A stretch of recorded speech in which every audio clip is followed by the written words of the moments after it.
नमस्कार आदाब। जुर्म की एक और वारदात के साथ मेहंदी हसन जर्नलिस्ट आपके सामने हाजिर है। जुर्म की जिस वारदात को लेकर आज हम आपके सामने पेश हुए हैं बेहद ही ख़तरनाक है और रोंगटे खड़े कर देने वाली है। एक बेटा जिसके हाथ में चाकू था और एक माँ बाप जो उसके सामने पड़े हुए थे और जिनके ऊपर वो अंधाधुंध चाकू से वार कर रहा था।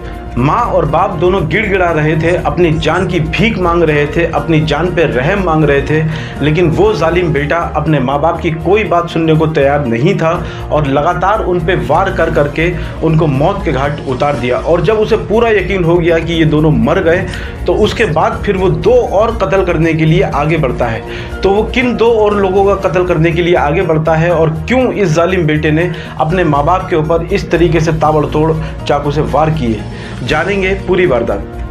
जी हाँ, पूरी वारदात नई दिल्ली के कल्याणपुर इलाके की है। कल्याणपुर में रहने वाला विकास, जिसकी उम्र 25 साल की थी, अपने परिवार के साथ, अपने माँ बाप के साथ और अपने एक बड़े भाई के साथ रहता था।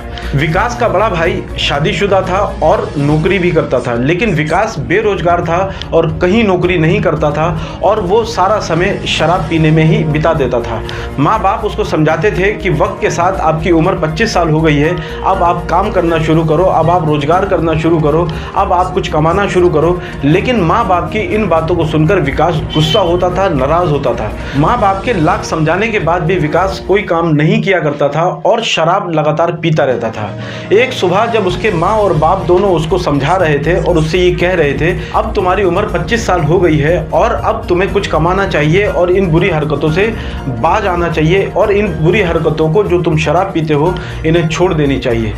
माँ बाप की इस बात को सुन के विकास इतना ज़्यादा क्रोधित हो जाता है, इतना ज़्यादा गुस्सा हो जाता है कि अंदर से जाकर किचन में से एक चाकू लेकर आता है। चाकू से अपने बाप के ऊपर ताबड़तोड़ वार करना शुरू कर देता है। जब उसके ऊपर वार करता है तो उसकी माँ देखती है कि तो वो बचाने के लिए अपने पति को आती है। जब अपने पति को वो बचाने के लिए आती है तो विकास अपनी माँ को भी नहीं छोड़ता और उसके सीने पर ताबड़तोड़ वार कर देता है। और जब वो ये समझ लेता है कि ये दोनों लोग पूरी तरीके से मर गए तो उसके बाद वो अपने भाई के कमरे में पहुँचता है और भाई के कमरे में पहुंचकर उसे आवाज देता है, उसे धमकी देता है, उसे ललकारता है कि तू बाहर निकल। लेकिन उसका भाई ये समझ चुका था कि इसने माँ बाप के ऊपर ताबड़तोड़ वार करके उन्हें मार दिया और अब ये मेरा भी कत्ल कर देगा। वो पुलिस को फोन करता है, मोहल्ले वालों को फोन करता है, पुलिस आती है, मोहल्ले वाले आते हैं और विकास को पकड़ लेते हैं।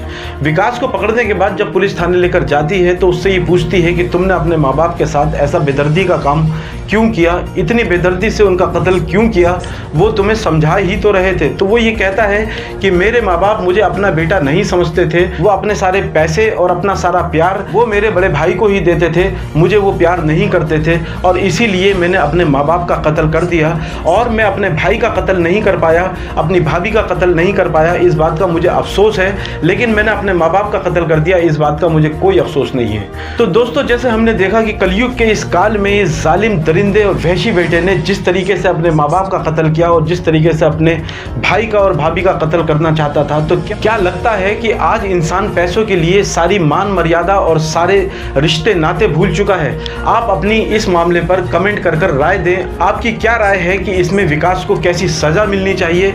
और दोस्तों, आप अगर हमसे बात करना चाहते हैं या अपने क्षेत्र की, अपने आसपास की कोई खबर हमें बताना चाहते हैं तो कमेंट बॉक्स में जाकर कमेंट करें। दोस्तों, जुर्म की वारदात में जिस तरीके की घटनाएं मैं लेकर आपके सामने पेश होता हूं, इसका खास मकसद ये होता है कि इन घटनाओं से सीख ली जाए और ये बात पता की जाए कि समाज में किस तरीके का माहौल चल रहा है।